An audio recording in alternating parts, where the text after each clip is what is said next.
जेके Yadav films present. ना मोहब्बत संभाली गई ना नफरतें पाली गई, अफसोस है उस जिंदगी का जो तेरे पीछे खाली गई।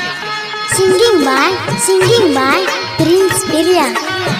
जाए से पहिले के सोना तू मानी लेका हनवा गे सोना चांद बनके करी है अंजोर तू पिया के अंगनवा गे सोना चांद बनके करी है अंजोर तू पिया के अंगनवा गे।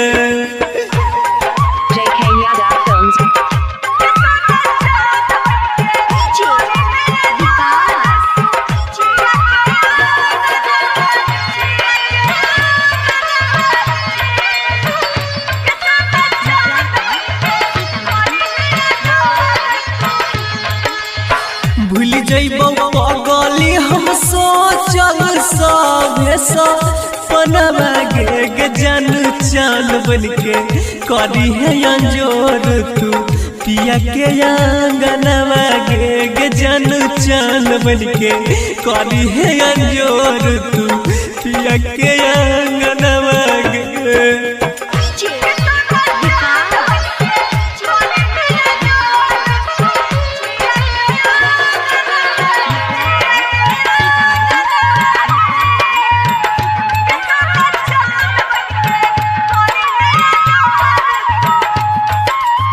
पेनी है जब दुल्हन के जोरायगा हनवा गे देख दी है सुंदर सुरातिया मनाई ले मनवा गे जन चान बनके करी है अंजोर तू पिया के अंगनवा गे सोना चान बनके करी है अंजोर तू पिया के अंगनवा गे।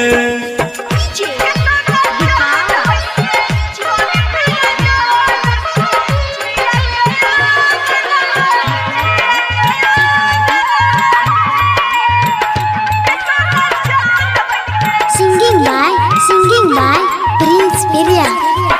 कैल ही जे साथ हमरा करी है नहीं दोसरा के संगवा गे सैया के साथ लेनी भाई है पैसा तो चनवा गे जान चान बनके करी है अंजोर तू पिया के अंगनवा गे सोना।